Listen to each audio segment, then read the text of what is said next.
हम्म। तो आप सभी को नमस्कार। किसी को अगर कोई क्वेश्चन करना हो या कोई चीज थोड़ा डीपर समझना हो तो आप पूछ सकते हैं।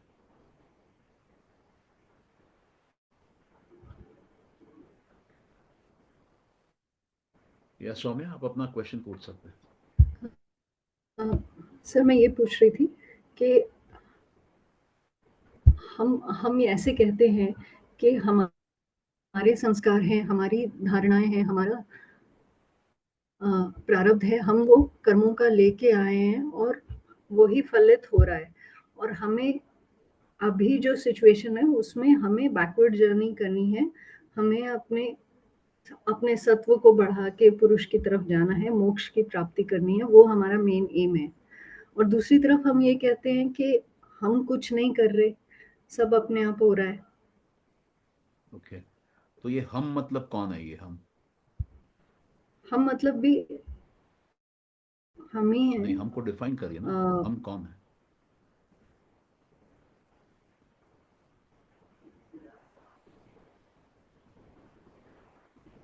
सर अगर हमको पुरुष को बोलेंगे हम, तो पुरुष तो कुछ नहीं करता। अच्छा,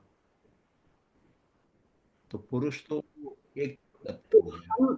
हम जो प्रकृति में हैं नहीं, एक अभी। मिनट एक मिनट। क्वेश्चन आपका बिल्कुल टू द पॉइंट है और क्रिटिकल पॉइंट पे है। तो इसलिए मेरा सवाल आया कि ये हम कौन है। अगर ये हम पुरुष है तो ये सवाल तो आपका ठीक बैठता नहीं।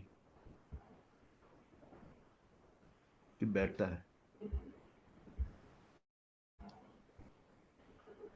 नहीं ठीक बैठता क्योंकि अगर हम पुरुष हैं और हम ये रियलाइज़ करते हैं कि हम पुरुष हैं, फिर तो हम तो कुछ कर नहीं रहे, हम तो सिर्फ़ दृष्टा हैं। हाँ। और हम जो अभी प्रकृति में हैं और हम जो सब एक्सपीरियंस कर रहे हैं और जो हम जो सब वृत्तियों को गो थ्रू कर रहे हैं और दुःख को गो थ्रू कर रहे हैं। नहीं, तो आप मेरे क्वेश्चन का उत्तर दीजिए ना कि ये हम कौन है।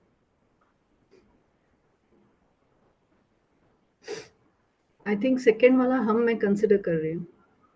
नहीं, सेकंड हम कौन है? अ, जो जो प्रकृति में है। तो जो प्रकृति में है। हुँ, अ, प्रकृति में कौन है? प्रकृति के 23 तत्व हैं। ये जिस हम की आप बात कर रही हैं वो हुँ। प्रकृति में कौन है? अ,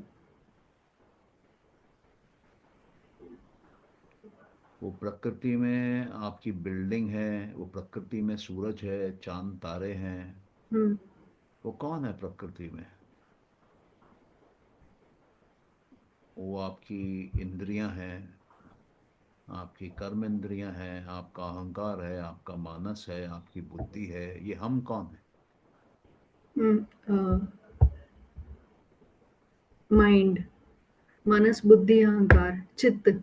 नहीं, तो ये भी तय करिए कि मानस है कि बुद्धि है कि अहंकार है कि तीनों है। क्योंकि तीनों कोई फ़र्क नहीं पड़ता अगर तीनों में से हम किसी भी लेवल पे हों, हम वो सिचुएशन गो थ्रू तो कर ही रहे नहीं, हैं बट ना। संस्कार जो है वो बुद्धि में होते हैं। अहंकार को संस्कार नहीं होते हैं। मानस को संस्कार नहीं होते। अहंकार में कर्ता भाव होता है हुँ, और वो करता है, वो पैदा करता है। हुँ। अ, मगर पैदा करता है बेस्ड ऑन द पहले के कर्मों और संस्कारों के बेस पे ही क्रिएशन करता है ना। हाँ, तो जो पहले के बेस पे जो संस्कार जो क्रिएशन है वो बुद्धि है। अहंकार के पहले क्या है? बुद्धि है। बुद्धि हाँ, के अंदर जो संस्कार है उसी के बेसिस पे अहंकार पैदा होगा। और अहंकार जो लेकर आएगा उसी के बेसिस पे वो आगे पैदा करेगा। एक आम का बीज आम का पेड़ पैदा करेगा, अमरूद का पेड़ पैदा नहीं करेगा। हुँ, हुँ, आम के बीज में आम के संस्कार है, अमरूद के बीज में अमरूद के संस्कार है। हुँ। आप समझ पा रही हैं कि और उलझ रही हैं? नहीं, थोड़ा-सा उलझ गई हूँ, क्योंकि मेरे माइंड में ये है कि जो भी मेरे संस्कार हैं, जो भी कर्म हैं, जिनके बेस पे मैं एक एनवायरनमेंट, एक कंडीशनिंग और सब कुछ लेके आई हूँ, जो मैं गो थ्रू कर रही हूँ, वो तो मेरी रिस्पॉन्सिबिलिटी है। मगर आपकी आपकी रिस्पॉन्सिबिलिटी कैसी है? वो थोड़ा ना आपने चुन के दिया है। नहीं, वो आपके मेरी अंदर जो रिस्पॉन्सिबिलिटी, आपने मेरी प्रश्न था मेरा। रिस्पॉन्सिबिलिटी, हाँ, आवाज नहीं आ रही। मेरी रिस्पॉन्सिबिलिटी इसलिए है कि मेरे ही कर्म हैं। आपको कैसे मालूम कि पहला कर्म आपका जो है वो आपने किया है? वो नहीं, मगर जो उसके बाद जो भी हुए हैं, जो भी प्रीवियस लाइफ टाइम्स, पहला कर्म किसने किया है? आम के बीज को आम का बीज किसने बनाया है? वो तो मुझे नहीं मालूम है, क्लियर नहीं है मुझे।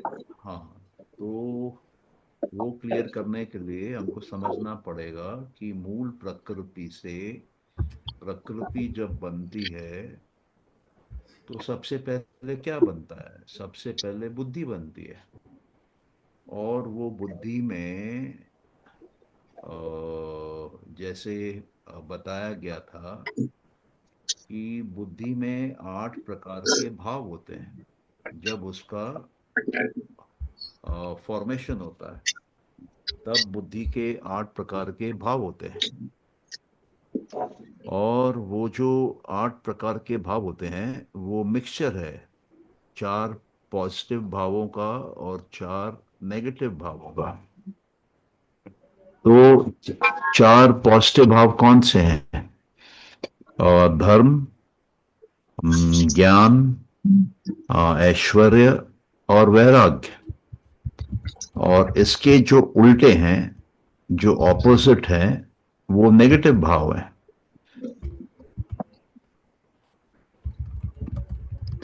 ये नेगेटिव भाव है। तो ये भाव जो हैं ये एक खुशबू, एक सुगंध की तरह बुद्धि में रहते हैं।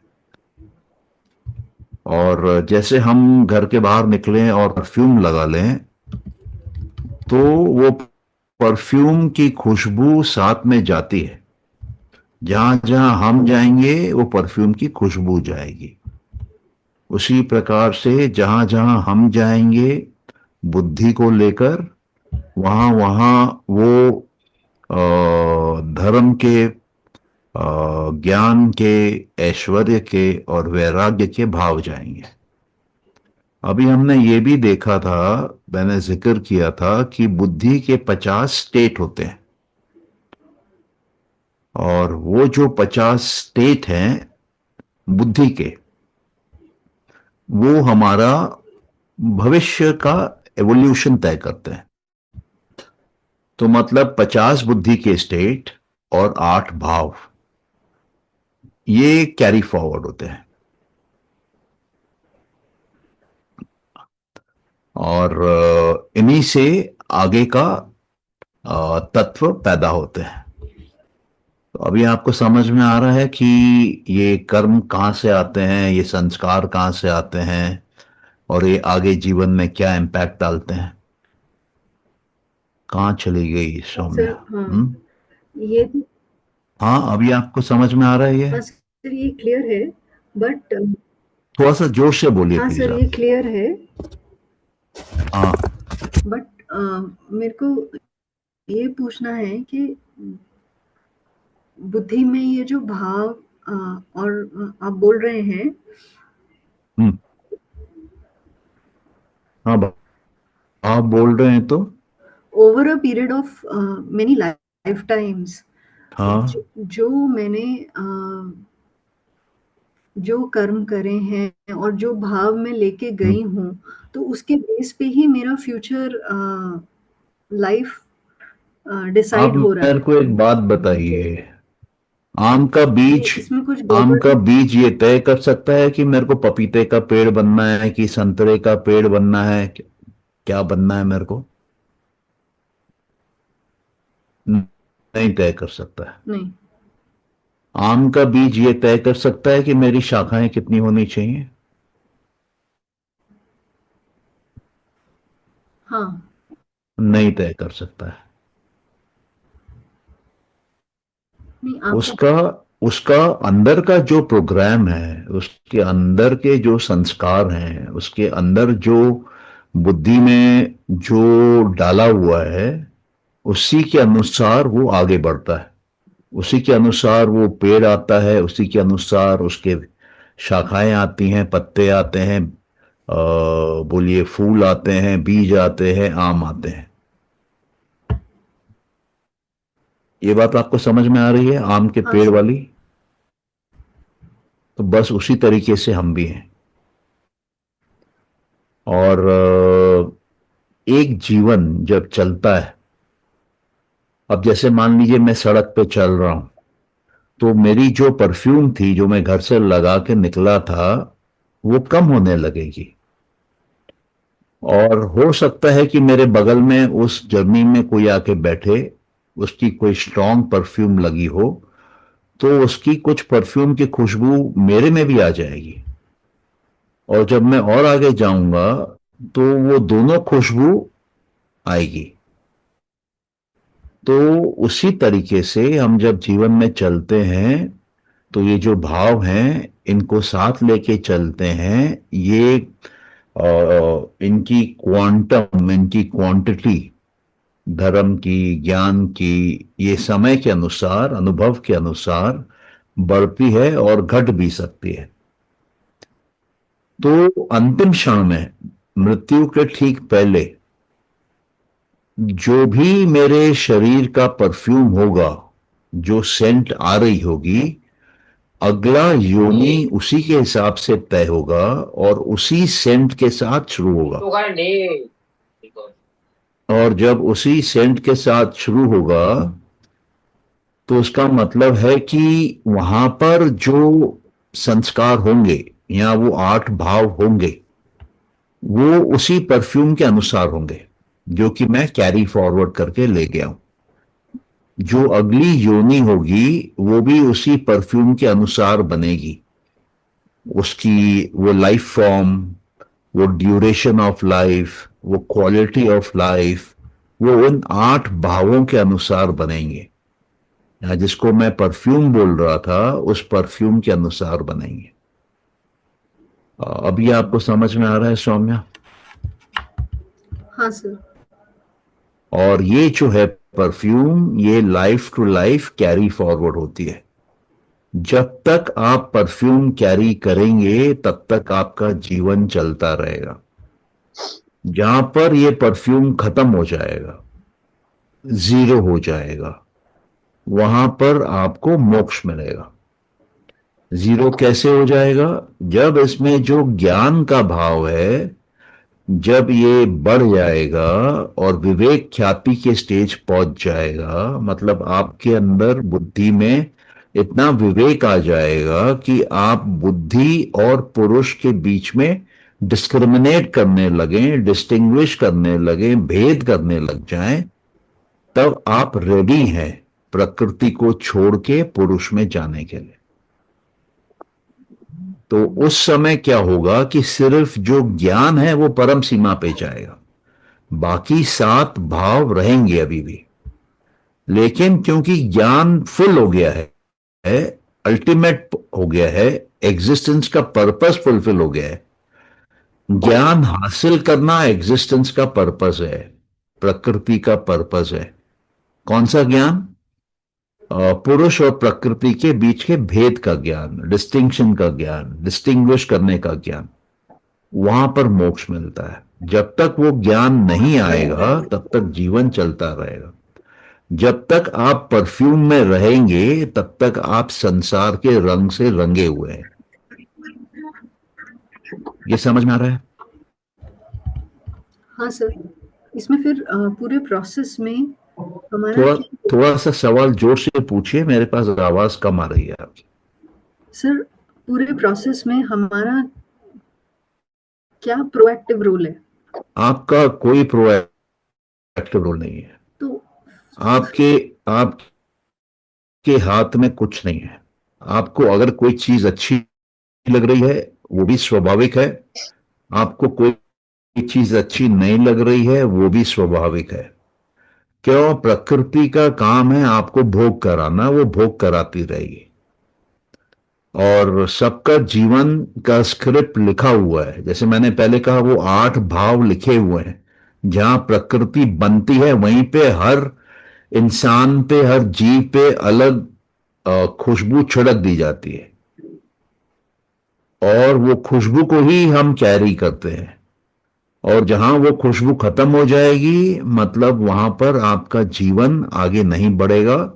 प्रकृति का काम खत्म हो गया। आपको सारे खुशबू प्रकृति ने भोग करा लिए, आपके स्टार्टिंग खुशबू के अनुसार को वहां से रवाना कर देगी। और हम सबकी स्टार्टिंग खुशबू अलग होती है, किसी की भी स्टार्टिंग खुशबू सेम नहीं होती है। मेरा एक क्वेश्चन है इसमें, आप जो बोल रहे हैं कि जब पुरुष मतलब ज्ञान की एक सीमा हो जाएगी तो फिर ये खत्म हो जाएगा, हाँ तो हर किसी की तो मतलब ज्ञान की सीमा पूरी नहीं होती। We come again and again for that only. हाँ हाँ, क्योंकि अ, हर एक की सेम तो जीवन आपका साइकिल आपका ये में मतलब है नहीं कि होती। हाँ, जो इस जीवन के लिए जो निर्धारित है जब वो पूरा हो जाएगा देन इट विल नहीं, थोड़ा सा फिनिश। जोर से बोलिए प्लीज। अब मैं ये समझ रही हूँ कि आप ये कहना चाह रहे हैं कि जब इस निर्धारित जीवन में जो भी फैसला हुआ हुआ है हमारे लिए, जब वो पूरा हो जाएगा तब ये समाप्त हो जाएगा। हाँ, इस दिस क्योंकि क्योंकि देखिए ऐसा है कि प्रकृति जो है, उसके 23 तत्व हैं। 23 तत्व में जब आप अहंकार से ऑपरेट करेंगे, आपको लगेगा आप कर रहे हैं। ये आपको लगेगा। आप सोचेंगे मैं और मेरा है, ये मेरा देश है, ये मेरी देशभक्ति है, ये मेरा नाम है, मेरा शरीर है, यू नो ये मैं और मेरा वहां स्ट्रांग हो जाता है। लेकिन ये मैं और मेरा भी जो स्ट्रांग हो जाता है, वो संस्कारों के कारण स्ट्रांग होता है। वो बुद्धि की जो स्टार्टिंग पॉइंट की प्रोग्रामिंग है, वो स्ट्रांग कराती है। आपने आपने खुद कुछ नहीं किया है। अगर आपने किया होता तो आप जन्म ही क्यों लेते? आप जन्म क्यों लेते धरती पे? आप जन्म स्वर्ग में जाकर लेते।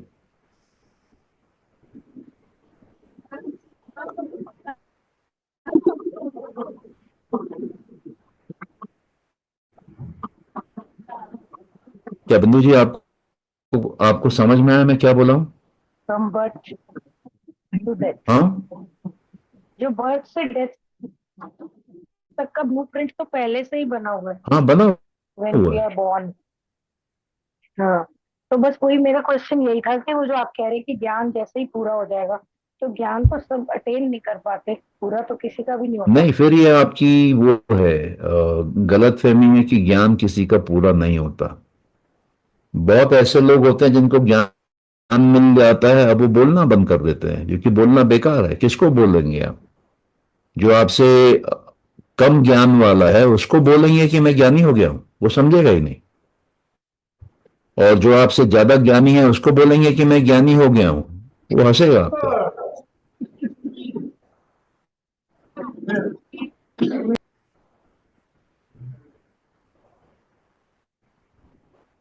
आप जब ये सेशन ज्वाइन करते हैं ना, तो अपने माइक को म्यूट करके ज्वाइन करिए प्लीज। हाँ, तो कहाँ थे हम लोग? एक एक करके आते हैं। स्वामी, आपका वो क्वेश्चन जो था, उसका उत्तर मिल गया है कि अभी भी कुछ बाकी है? सर मुझे क्लैरिटी तो नहीं है। हाँ, क्लियर है आपको? नहीं है, क्लैरिटी नहीं है सर। हाँ, तो आपको किस पॉइंट पे क्लैरिटी नहीं, वो सर बताइए। इसी पॉइंट पे, जैसे अब आप ये कह रहे हैं कि ये जरूरी नहीं है कि ज्ञान, आपको लगता है ज्ञान बहुतों को मिल भी जाता है नहीं ना? नहीं बिंदु जी, आप 2 मिनट रुकिए, मैं सौम्या से बात कर रहा हूँ। पहले मेरे को एक को तो क्लियर करने दीजिए, फिर मैं आपको क्लियर करता हूँ। हाँ हाँ, सौम्या जी आप बोलिए प्लीज, थोड़ा जोर से हाँ बोलिए। सर। सर मुझे बार बार ये लग रहा है कि जब हम कहते हैं कि हमें अपना सत्व बढ़ाना है, हमें ज्ञान की तरफ जाना है, तो हमारा क्या एफर्ट है?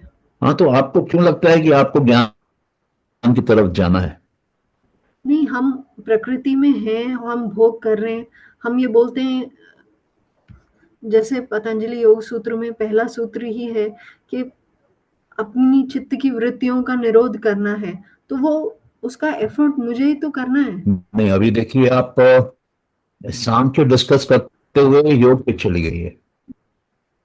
नहीं सर, योग योग अलग दर्शन शास्त्र है, सांख्य से जुड़ा हुआ है, लेकिन वो अपने इंडिपेंडेंट राइट में खड़ा है, वो एक इंडिपेंडेंट साइंस है।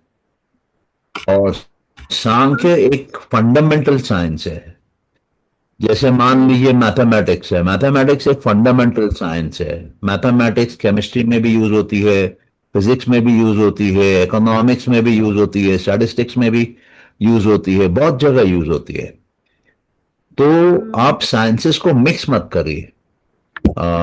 अभी हम लोग बात कर रहे हैं सांख्य की, तो मेरा आपसे सवाल है कि सांख्य में आपको कहाँ कंफ्यूजन है? मैंने आपसे कहा कि प्रकृति के 23 तत्व हैं। ये 23 तत्व सेम नहीं है, अलग अलग तत्व हैं। और इन अलग तत्वों में आपको अलग एक्सपीरियंस मिलेगा, तभी तो ये अलग तत्व हैं। तो जो हम बोल रहे हैं सांख्य में कि हमारे जो 8 भाव हैं, उसमें से जब हमारा ज्ञान बढ़ता है और हमें हाँ, बोलिए। वो डिस्क्रिमिनेशन वाला ज्ञान हमें आता है कि पुरुष और हाँ, प्रकृति अलग हैं, वो डिस्टिंक्शन वाला ज्ञान जब हमें आता है, हाँ, तो वो ज्ञान को अचीव करने के लिए हमें लाइफ में कैसा होना है, क्या करना है, अपने माइंड को कैसे मैनेज करना है, what effort we have to make. देखिए, यही तो मतलब वो है ना कि आपको लगता है जीवन में कुछ भी हासिल करने के लिए एफर्ट करना पड़ता है। ये जरूरी नहीं है। अगर आप इन 23 तत्वों में से अहंकार के तत्व से ऑपरेट कर रहे हैं, तो वहां पे कर्ता भाव है, वहां पे डूअरशिप है। अभी आपके आंख को देखना है, तो उसको क्या वर्क करना पड़ता है? आंख को देखने के लिए क्या एफर्ट डालना पड़ता है? आपके कान को सुनना है, तो उसमें क्या क्या एफर्ट है? तो स्टैंडर्ड तरीके से कान के अंदर वाइब्रेशन जाता है, और अंदर ब्रेन में पर्टिकुलर जगह पहुंच जाता है, और साउंड रिप्रोड्यूस हो जाता है। तो आर यू अंडरस्टैंडिंग दिस? अगर आपको खाना टेस्ट करना है, तो उसमें आपको क्या एफर्ट डालना पड़ता है खाना टेस्ट करने के लिए? आपको ठंडा या गर्म फील करना है, उसमें आपको क्या एफर्ट डालना पड़ता है? आपको तन्मात्राएं जो पैदा होती हैं, 5, उसमें आपको क्या एफर्ट डालना पड़ता है? बाहर पंचमहाभूत जो बन रहे हैं, आप हिमालय के सामने खड़े हैं, हिमालय को देख रहे हैं। हिमालय को बनाया आपने है, लेकिन आपने क्या एफर्ट डाला उस हिमालय को बनाने के लिए? तो एफर्ट जो है वो डालना नहीं पड़ता है बाकी तत्वों में। वो सिर्फ जब आप अहंकार के तत्व में है, वहां आपको एफर्ट डालना पड़ता है। अच्छा, क्योंकि कर्ता भाव वहां है, डूअरशिप वहां है। अभी आपको समझ में आया सौम्या? तो जब हम लाइफ की सिचुएशंस को गो थ्रू कर रहे हैं, तो हाँ, हमारे में वो साक्षी भाव रहे, हर मोमेंट में, हर इंस्टेंस में, हर सिचुएशन में वो साक्षी भाव रहे। हम वो डिस्टिंक्शन रखें कि ये जो हो रहा है ये प्रकृति में हो रहा है और पुरुष अलग है। हाँ, तो इसमें ये जो वो वो 25 तत्व वो है, ये आपको गहराई से अपने अंदर उतारने पड़ेंगे, इम्बाइब करने पड़ेंगे। हाँ, तो वो साक्षी भाव सारे टाइम पे वो कॉन्शियस अवेयरनेस में रहने के लिए, अ, तो मतलब आई थिंक नहीं, आप यहाँ तो तो एक्सप्रेस नहीं कर पा रही हैं। मैं मैं एक्सप्रेस नहीं आपसे कह कर। रहा हूं कि 25 तत्व जो है वो फुल एग्जिस्टेंस को रिप्रेजेंट करते हैं। ठीक है? आप उस एग्जिस्टेंस में बाकी को भी अभी जोड़ रही हैं। मैं बोल रहा हूं बाकी को मत जोड़िए, सिर्फ अपने आप को देखिए कि you are that complete existence. अभी के लिए हम लोग जो डिस्कस कर रहे हैं। तो ये जो कंप्लीट एग्जिस्टेंस है, इसमें आप किसी भी तत्व पे हो सकते हैं ना। अगर आप पुरुष तत्व में हैं तो आपको क्या दिखेगा? आपको अपना स्वरूप ही दिखेगा। आप अपने आप को ही देख पाएंगे, और कुछ है ही नहीं। और अगर आप वहां पर मूल प्रकृति को देख रहे हैं, तो वो मूल प्रकृति आपके देखते ही इमिजिएटली प्रकृति खड़ा कर देगी। प्रकृति मतलब ये 23 तत्व सीरीज, एक एक लीनियर ऑर्डर से पैदा कर देगी। वो पहले बुद्धि बनाएगी, फिर अहंकार बनाएगी, फिर मानस बनाएगी, फिर ज्ञान इंद्री बनाएगी, कर्म इंद्री बनाएगी, और तामसिक होने पे तन्मात्राएं बनाएगी, पंचमहाभूत बनाएगी। तो यही प्रकृति में मैटर भी आता है और सेल्फ भी आता है। सेल्फ मतलब सब्जेक्ट, और मैटर मतलब ऑब्जेक्ट। ये दोनों आता है। अब इसमें जो मानस, अहंकार और बुद्धि है, इसको अंतःकरण बोलते हैं।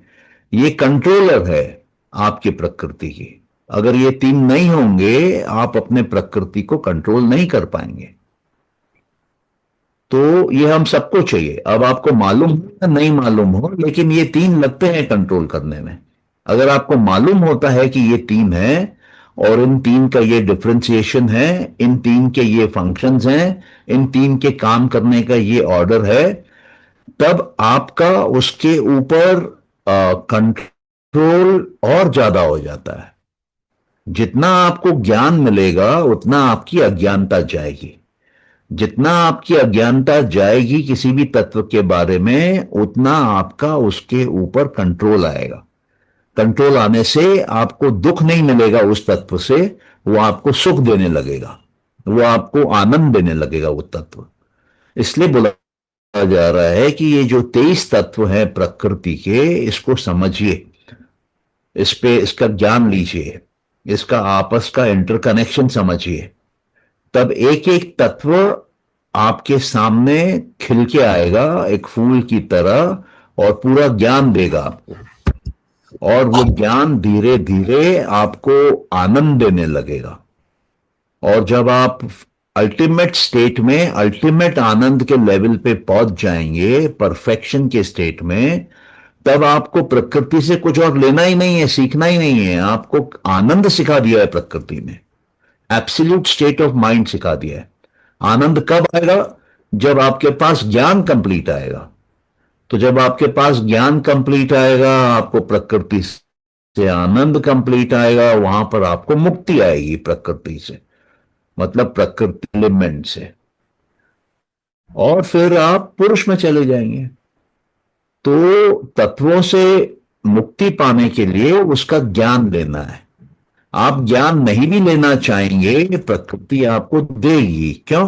प्रकृति का क्या काम है? आपको भोग कराना। जीवन भर आपको भोग कराएगी, और भोग के माध्यम से आप तक ज्ञान पहुंचाती रहेगी, आपका ज्ञान बढ़ाती रहेगी। और जब आपका ज्ञान पीक लेवल तक चला जाएगा, वहां आपको मोक्ष दिला देगी प्रकृति। तो अब सवाल ये उठता है कि ये ज्ञान किसको मिल रहा है? प्रकृति ज्ञान ले रही है अपने ही खुद के नए अनुभव से। क्योंकि प्रकृति एक जगह खड़ी नहीं रहती है, चल रही है। तो वो खुद ही अनुभव कर रही है अपने आप के बदलाव का। बुद्धि को भी अनुभव मिलता है, अहंकार को भी मिलता है, मानस को भी मिलता है, और बाकी तत्वों के बारे में भी अनुभव मिलता है। अनुभव मिलते मिलते मिलते स्टार्टिंग में दुख मिलता है, क्योंकि अज्ञानता ज्यादा होती है। बच्चा जो पैदा होता है, उसको क्या ज्ञान है? तो उसको यह भी नहीं मालूम है कि आग में हाथ डालना है कि नहीं डालना है, वो डाल के सीख पाए। तो स्टार्टिंग में अज्ञानता बहुत होती है और दुख बहुत होता है। फिर धीरे धीरे जैसे वो जीवन में आगे जाता है, वो मैच्योर होता है और उसको समझ में आने लगता है, और वो ज्ञान का प्रयोग अब वो आनंद पैदा करने के लिए कर रहा है, जो कि परमानेंटली लास्ट करे। और जब वो सीख जाता है, वो भी प्रकृति के मेहरबानी से, प्रकृति के एक्सपीरियंसेस से, तब उसको प्रकृति की अब जरूरत नहीं है। प्रकृति आई थी एक्सपीरियंस देने के लिए, उसने एक्सपीरियंस ले लिया, अब वो छोड़ के निकल जाता है। ये ये स्टोरी जो मैंने सुनाई ये समझ में आई कि स्टोरी में मैं और एलिमेंट्स डाल के थोड़ा और डेप्थ में समझाऊं? नहीं सर, क्लियर है, समझ में आ रहा है, हाँ। क्लियर है, समझ में आ रहा है। हाँ, जो पुरुष कंप्लीट होगा, जो अपने स्वरूप में है, उसको मूल प्रकृति को देखने की जरूरत ही नहीं है। अगर वो मूल प्रकृति को देख रहा है तो मूल प्रकृति उसके लिए प्रकृति बना देती है कि भैया एक्सपीरियंस ले लो, पूरा देख लो, पिक्चर देख लो पूरी दोबारा से। वो पूरी पिक्चर दिखाती है, पुरुष पूरी पिक्चर देख लेता है, संपूर्ण ज्ञान ले लेता है, और वो ज्ञान देते देते वो प्रकृति मुक्त हो जाती है, प्रकृति को पूरा ज्ञान मिल जाता है।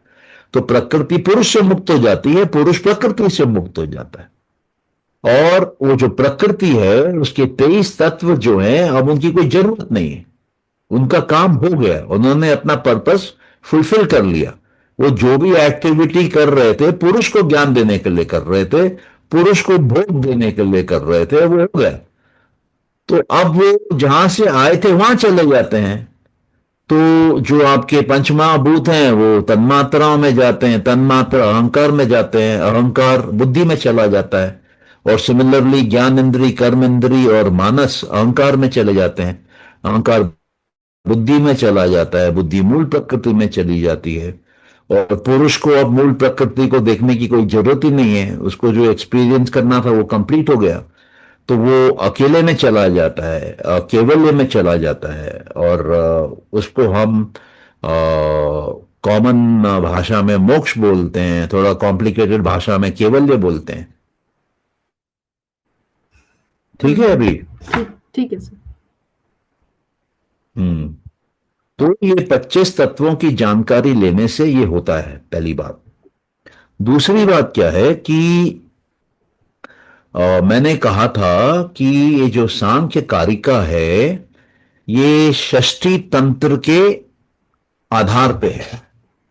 षष्ठी तंत्र क्या है? षष्ठी तंत्र सांख्य का शास्त्र है जो कि सांख्य कारिका से पहले लिखा गया था, और जिसको कि पंचशिखा ने लिखा था। लेकिन वो अभी हमारे बीच में नहीं है, लेकिन वो कंप्लीट शास्त्र माना जाता था, षष्ठी तंत्र। तो हम लोग को कैसे मालूम पड़े कि जो सांख्य कारिका हम लोग कर रहे हैं वो कंप्लीट शास्त्र है? तो इसलिए वो 71st कारिका में समझाते हैं ये। और मैंने आपको लास्ट सेशन में समझाए थे कि 10 की प्रिंसिपल्स कौन से हैं षष्ठी तंत्र के।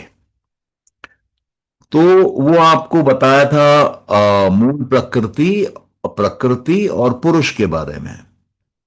तो वो 10 तो हमने किए, बाकी 50 कौन से हैं? तो वो जो 50 हैं, वो जो मैं आपसे कह रहा हूं बार बार कि बुद्धि के 50 स्टेट होते हैं, उन 50 स्टेट को अगर आप समझते हैं, उनकी जानकारी लेते हैं, उनका ज्ञान लेते हैं, तो वो 50 और 10 पहले के, ये मिला के 60 होते हैं। और ये षष्ठी तंत्र से आए हैं, लेकिन ये 72 कारिकाओं में आए हैं। षष्ठी तंत्र में ये 60 प्रिंसिपल्स सांख्य कारिका के 72 कारिकाओं में आए हैं, लेकिन 60 के 60 आए हैं। तो इसलिए सांख्य कारिका को कंप्लीट शास्त्र माना जाता है, सांख्य दर्शन का।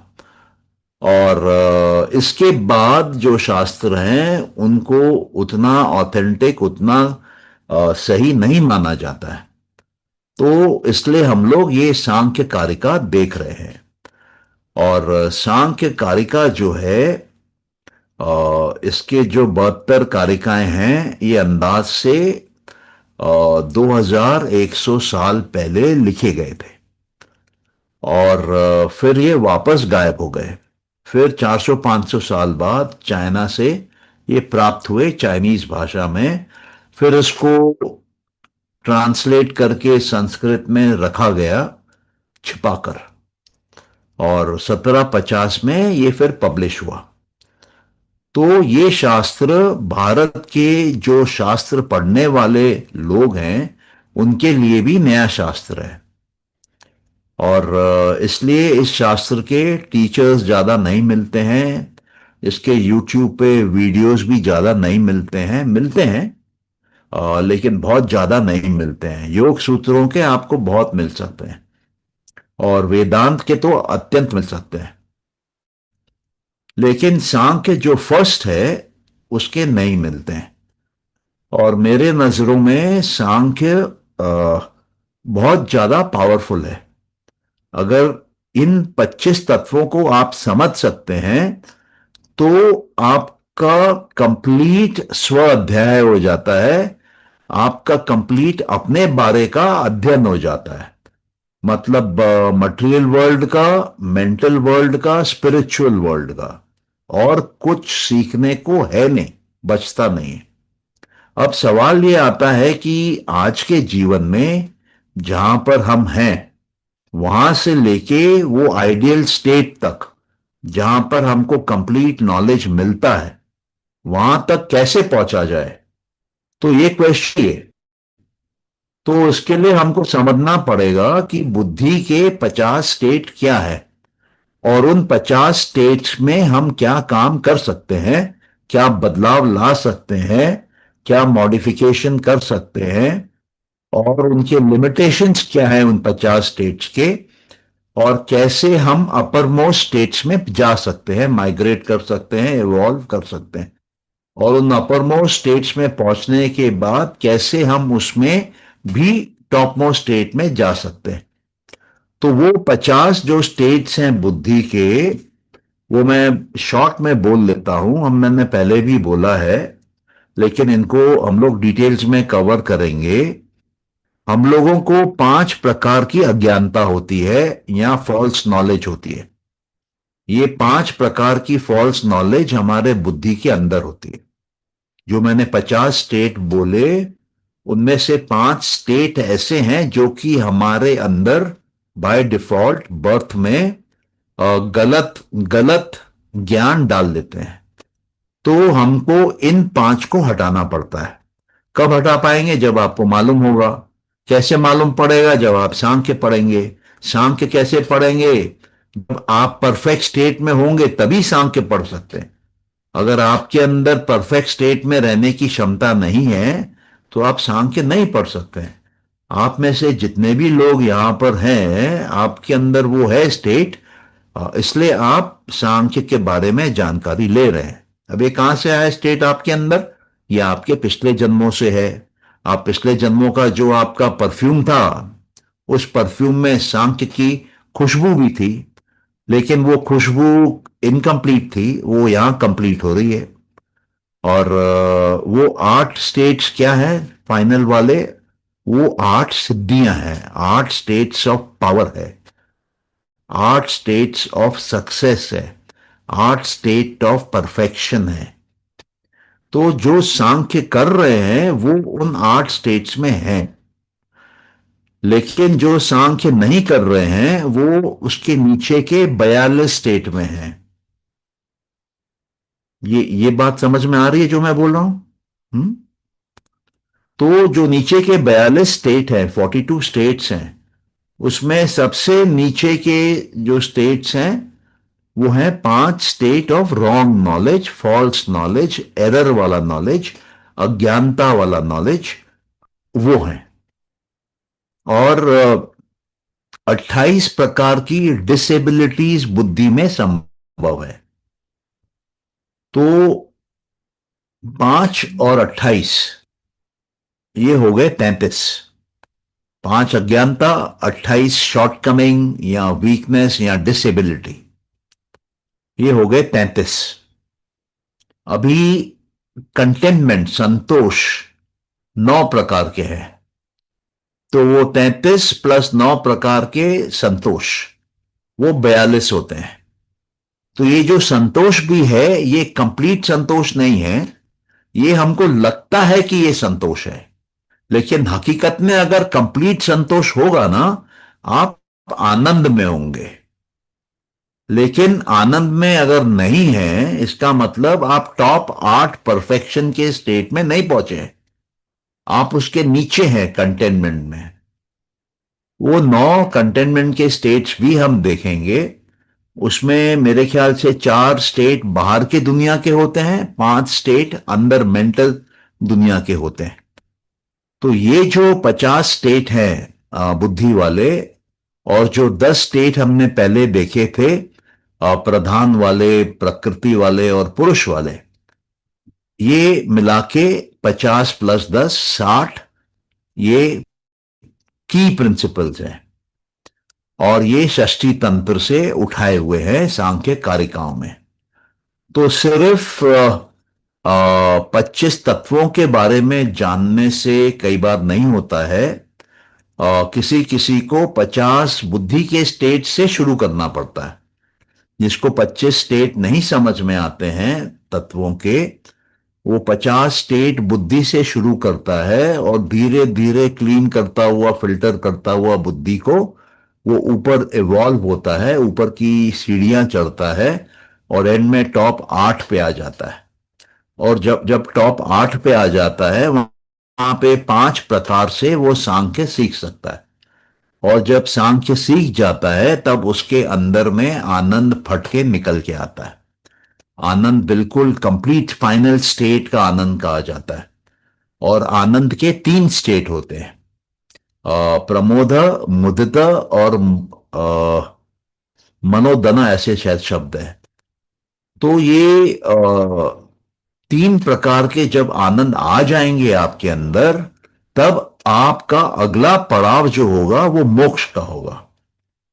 तो इस तरीके से सांख्य स्टेप बाय स्टेप गिनतियों में ले जाता है। हर चीज की गिनती है यहां पर।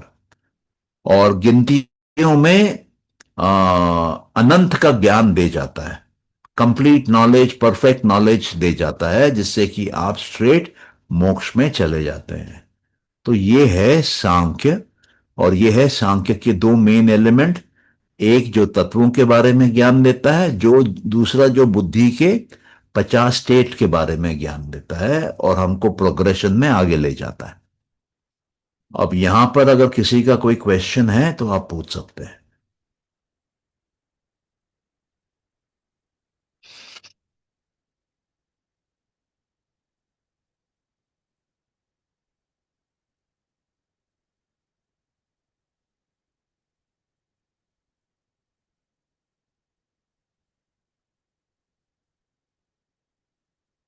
सबको सब समझ में आ गया कि नहीं आया? हाँ, आया सर। आया सर। आया। ओके। ये पिन ड्रॉप साइलेंस होने से मैं सोचता हूं कि हुआ क्या। सर